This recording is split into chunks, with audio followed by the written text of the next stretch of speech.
Welcome back. We are at 1977. Yes, new year, new album, it seems like. This, of course, is Lace and Whiskey. Continuing on with the theatrics, if you will. Obviously, like a School's Out and Billion Dollar Babies is definitely theatrics, but at this point, it's kind of like, oh, what's the next thing I can do? Because he completely abandons his persona on this album, and replaces it with Maurice Escargot. Now, I'm going to be completely honest. That is one hell of a cover right there. I really enjoy that. If I was to get one thing signed by him, it would probably be that. That's awesome. In the back, like producer's notes and, the song titles. Ashtray on the top. Because that's how you guys made pottery class back in the day, right? But to go back to the album cover, yeah, it's pretty cool. I know like the one big complaint about this album is, well, its concept, but the concept lives and dies in the album cover and the sleeve and whatnot. Yeah, I can agree. I think maybe like the one song that fits this is probably "It's Hot Tonight," maybe, and "Lace and Whiskey," of course. But then after that, it does morph more into like a 50s sounding rock and whatnot. But hey, it's all cool though. But yeah, I really do enjoy that. The revolver, the beer, all the bullets, and then there's Alice in the back, and then you get some like reviews and whatnot. Then it includes all those songs. We discovered this here at the house a few weeks ago. It's like the Alice Cooper fan club booklet on Lace and Whiskey. And you got some pretty cool stuff that came along it. It's like your little official fan club. Alice looking quite pleasant. The Alice Cooper official discography, which is interesting because they have Killer listed before Love It to Death. Should be the opposite way. You got nice photo of Alice in some decrepit house. And then finally, the cream of the crop is your certificate on becoming a member of the Alice Cooper fan club. So yeah, pretty cool stuff. Like I said, I found it a couple weeks ago in the garage, and yeah, it's awesome.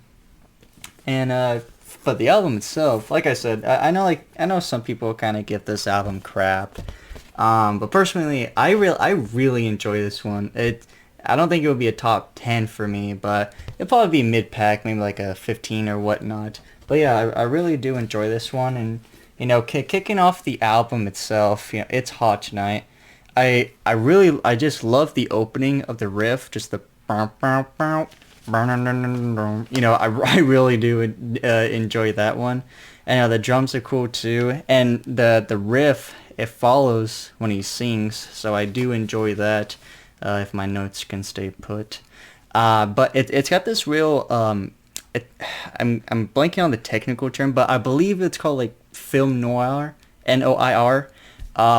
Picture like 40s, 50s gangster movies where they use a lot of chiaroscuro effects between the light and the darkness. So I definitely do get this feel on this song. And then it gets really bluesy at times when he's singing about, dogs are barking, cats are screaming, gotta get the devil, so, and then of course he does it for other parts too when he's singing about summer nights and stuff, because, it's hot tonight, so those parts are pretty cool, I like that. And then he does emphasize on words like fire, I'm all on fire, he gives it that yeah sound, so that's cool. One of many on this album is a solo by Dick Wagner, and it is great, very electrical and powerful too. And at the end of the day, It's Hot Tonight really does have this detective feel, like you're an agent or a detective driving around Chicago, late at night, or Detroit or whatnot. So I really do enjoy this song, and it's kind of cool when you know all the albums and you know what certain musicians sound like. They can really pick up one pretty easily. Like as soon as I heard this song and then the solo piece, I'm like, oh, that's Dick Wagner. He's got that certain, charm to him, if you will. All right, the next one, Lace and Whiskey. So I think maybe like close to a month ago now. I don't know. Time's just flying. But I saw a video, and I forget if it was Johnny Carson or not. But Alice is dressed up in Maurice Escargot outfit. and then he sings this song Lace and Whiskey, and like he's got a Tommy gun with them, and then like a bunch of guys in chicken suits come walking around, and I think they either dance with him or something. But then he starts like pretending to shoot them, and then they all die. So like I know it's about like, oh, Alice Cooper killed the chicken, you know. But I thought that was pretty interesting. Like, okay, I guess that's one way to promote the album, because I know this album was promoted heavily, heavily. And then from the inside, you know, and then Flush to Fashion, you know, you just get a poster. Then after that, not so much. But Lace and Whiskey, the intro, you know, it's loud, it's very elevating and, you know, powerful. And what's cool is before like I even did the notes, a little while ago, I just heard this song just as like a standalone song, just listening through stuff. But there's a rattling sound that, if you're, I'm not going to say die hard because I honestly kind of hate that term, but if you really know your Alice Cooper discography, that's pretty prevalent on the Zero's Ascent song from Zipper Catches Skin before he, you know, starts to sing. So I thought that was pretty cool. And the drums and the guitars, and I'm assuming percussion, are great. And then the vocals, they start kind of moody, and then they raise for the chorus, you know, give me lace and whiskey. You know, it's very cool. And, you know, I don't know if this is my LP or not, but it sounds like it has a filter effect to it. And that's the case for one or two other songs. So again, it might just be my LP, but kind of sounds like a filter effect on the voice. I do like the background chorus, and he does get raspy at times, which is cool.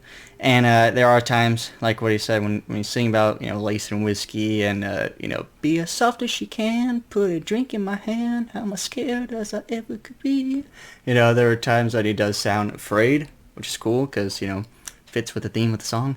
And then I do like at times when he raises it and like expands upon the word lace itself, you know, lace and whiskey. So that's cool. The instruments do get fast, of course, before the chorus. That's prevalent on this album and pretty much every other song in existence. But I just felt like writing that down. And the drum beating is pretty in unison with the title when he's singing and whatnot. So at the end of the day, Lace and Whiskey, it is a pretty fun song. I enjoy it. The promo video on whoever it was, I don't know if it was Johnny or somebody else, was interesting to say the least, but I don't know, got the job done, I guess. Alright, the next song, Road Rats. Road Rats is a fun song. You know, you got the heavy intro and the rocking riff, and it really does perfectly portray this song because the riff is there, it's powerful, and then it just gets backed up by Alice's vocals and his, you know, enthusiasm and whatnot to this song. Fast and heavy beats are going on, and there's great carryings of certain lines. I know there's another song to where it's like practically every line starts off slow and then raises. I do love the guitar solo, and it works back into the main riff, which was cool. And just basically at the end of the day, he's just singing about the road crew. You know, y'all gonna experience every form of emotion. You're gonna love each other. You're gonna hate each other. At the end of the day, we're a bunch of rats. We go in a pack, and you know, we live and die on the tour bus. The voice does get quiet when repeating road rats towards the end, and then he raises again at times in the song when he's naming things off, like what the rats do and whatnot. And then of course at the end, the instruments and guitar carry the song away. So Road Rats, it's a fun song if my camera can stop bouncing. I know that's evident in a lot of my videos.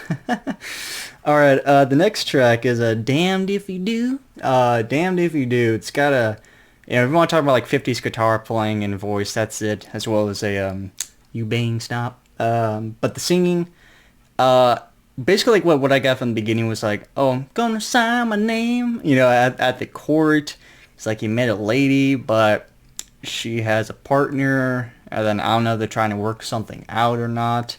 But there is a nice drum playing when he's saying, you know, I'm a passionate man, you know, so, you know, the drums raise on that part, which is fun. Singing the title track is fun, of course.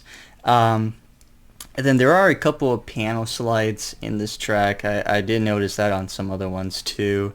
There's nothing crazy here in terms of instruments from the previous three, But again, that's just beneficial and just fits with the theme of this song in general. The 50s theme. You're not going to get rocking 70s tunes. And then he does have some raspiness, but mostly it's all about keeping that rockabilly, atmosphere going. So damned if you do. I'm not going to say it's a great song, but it fits nonetheless, and I do like it. Alright, so the next one is the old ballad, "You and Me and No Superstar." Movie stars there. But yeah, you and me, like I said, welcome to my nightmare. It's kind of that double-edged sword to where, ballad, that works. Okay, let's drive this shit to the ground. And granted, like 9 times out of 10 when he does a ballad, it works, but sometimes it doesn't. But this one, it does. However, I will say that it took me a little while to get used to it or like to appreciate it. But like when I listen to it now, I do enjoy it. So there's obviously. It's very soft in terms of its drums and its piano and guitar play. The voice is very soft, gonna wrap my arms around you, coming home, just want to love you, lay in bed, eat popcorn, watch TV. Literally, those are lyrics in the song. So it's just about, a regular everyday couple, which is cool,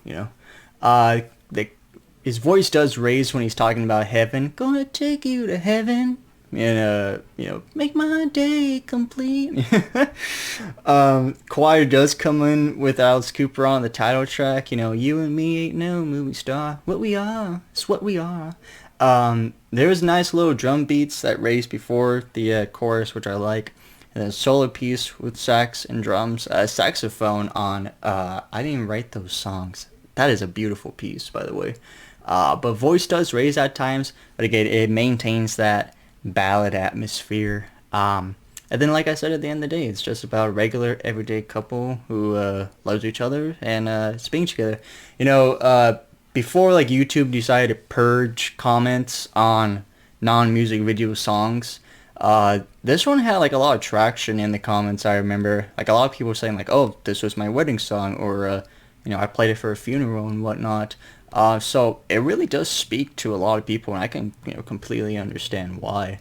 But that's the end of side A, and then side B begins with King of the Silver Screen, or towards the end, Queen of the Silver Screen. But this one, the riff and voice is pretty hip to start things off.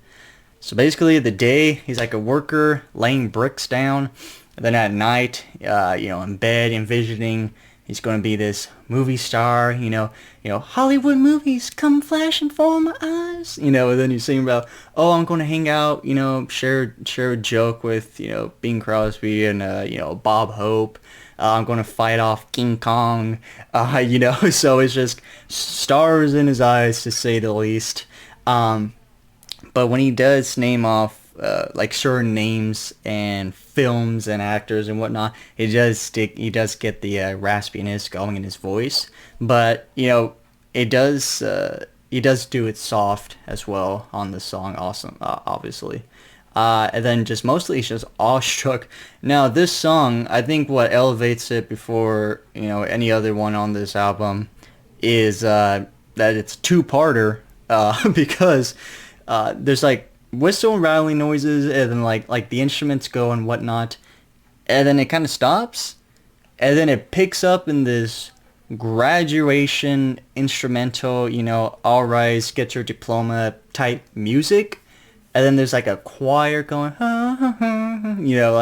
singing and whatnot, and then he starts breaking down, saying like, could have been someone, and then he starts kind of breaking down for a little bit. And then it goes quiet again, and then it picks up again, and then he starts singing about like he's the queen of the silver screen, and that I eat makeup, and I'm going to see you guys at Hollywood. I might be a 240-pound linebacker for the Detroit Lions, but I love makeup and dresses and whatnot, and I don't care what you guys say. I'm going to be in Hollywood and whatnot. And then of course towards the end, it's like the main riff is there while Dick Wagner's playing it. But yeah, King of the Silver Screen, like I said, it's definitely going to be a song that you would remember off this album. I do not know if it's true or it's just hearsay, but I know like some people when they heard this song on the album, they're like, oh, that's it. Alice Cooper, he's definitively a cross-dresser, transvestite, whatever, since he's saying it. But of course, he's just playing a character on the track that, likes to dress up and whatnot. But King of the Silver Screen, yeah, it's a fun song. Alright, the next track is Ooming Snap. This is pure rockabilly. It's short. It's like 2.5 minutes long. And so it's just pure rockabilly. And just the guitar and the voice and the instruments and whatnot, just that pure sound to it, just pure 50s. And there's a nice drum lead at parts. And then I'm going to be honest, there are times in this song to where he sounds like Elvis, but not like this. But just how like he carries some words and like how he just makes it flow and whatnot. It's definitely something Elvis did. But it is fun parts when the instruments stop and then he sings like the rest of the line. There was a part or two in there which were cool. Backgrounds, there's like yells and whistles. It's like I don't know, some bad guys or troublemakers are running from a cop as he's like blowing the whistle at them. It's got that type of feel to it. And there are parts when the drums sound like hooves. So that was cool. But at the end of the day, it's short but fun. I know that some people don't really care for this song, at least when it comes to this album. It's like, oh yeah, besides, You Bang Stop, the rest of it's good. Is it great? No. Is it bad? No. You Bang Stop, I think it's okay. It's decent, and I dig it. Again, at the end of the day, rockabilly, and I think you did a great job at it. Alright, the next one is No More, in parentheses, Love at Your Convenience. So we're back to this hush tone that he's giving, and there's this female backing vocalist following him, and the choir comes in to the song title. A choir is pretty evident on this album, to say the least. The brass instruments are nice, but this was the thing that I was struggling with, was the intro. I'm like, man, is this brass or is this piano? I wasn't too sure, but either way, at the end of the day, it was a nice piece. And then there's a slide before the chorus. Like I said before, that's kind of evident on some tracks. But the choir really does add to it. The female vocalist and whatnot singing the title track, and the line after it. And then after that one is when Alice is pretty prevalent singing again, and then the choir comes back at the end and kind of finish it off. But in terms of the instruments, like the drumming, I know the drumming is pretty evident on the build-up, not so much throughout the entire rest of the songs. But the chorus does repeat a lot, and I know I've talked about this before, to where I'm not really one for, like 70% of a song just to be the same chorus. But for this one, I think it does work, just because it's not just just Alice singing it at the same fucking time over and over again. It's got that, elegancy to it with the choir and everything. So I think it does work. But yeah, I did like this song. Like I said, there really isn't a bad song for me on this one. Like I said, I quite enjoy this album. And it's something different, Is that bad? Not really. Alright, so the next one is, I never wrote those songs. Oh man, talk about being bleak, right? Bleak, moody intro. There are some certain chords that sound Spanish, so that was cool. And the voice carries the same weight. Again, that, low blues kind of bleak atmosphere type of thing. Like, it's almost like you're baffled, to say the least, which is what this album is about. It's like, oh man, I look at the lyrics I did, like, how the hell did I write those songs? I hate those songs, that's not me, shit like that. But the instruments come more to life throughout this song, and there is this wave effect between low and high, low and high. There is a tiny solo, and then it gets quiet, and keep that in mind, because it's gonna be like a fake end, at least that's what it sounds like. But after like the tiny solo, he gets loud, talking about like how he's been living in his shell for far too long. I hate those lyrics. And then you think that's it. It's quiet for like, I'm going to say like 12 seconds. and then bam, just jazz and blues piece just comes out now, where it just comes roaring in on the saxophone. It's very powerful and very emotional too. It is a great piece, and I really do enjoy this track, but especially that saxophone piece. That was awesome. All right, to finish it off, my God, my God, my God. But to hit it off is an organ piece, so it kind of reminds me like a wedding almost. But then it really elevates. Like this track is kind of like theatrical. Like you get a part to where, I saw the lyrics, I had no idea what the hell they were saying. I'm just going to throw it out there and say Latin. I don't really know. But that sounds angelic. So like you're getting into that type of territory. But like I said, it gets really elevated, and then there's like crashing of the cymbals. Guitar comes in, and the voice is back, like I said, with a filter effect. But again, that might just be my LP, but it does sound like, there's some sort of filter to it. But in any case, the backing vocals do follow the lyrics, and each line starts low and then raises, at least most of the time. Certain words get emphasized, and there are some breaks to it too. And then there's it's a quiet shout of "My God." It's not a screaming, blow out your vocals type thing. So that's cool. It does follow the tone of the song, if you will. And then then it comes to that like choir angel sounding, like that's what I wrote down, and then I realized I'm like, oh, the track is "My God." Like I didn't connect that at first, but yeah, it breaks out to, I'm just going to say Latin, and then like I said, real theatrical feel, and then Dick Wagner finishes off. So yeah, that's the end of Lace and Whiskey. My God, like I said, it's an album that I'm sure like a lot of people don't really care for, but for me, I really do like this album. I like it a lot. Alright, so there you go. Next week, of course, will be Alice Cooper, From the Inside. So that's going to be fun. I kind of noticed after probably Goes to Hell, like a lot of these albums, I'm going to be repeating myself, in which I'm going to say, oh, I really enjoy this one. I really enjoy this one. But those are just my opinions overall on them. So let me know what you guys think. You like this album? You hate this album? Let me know. But otherwise, thank you so much for watching. Take care.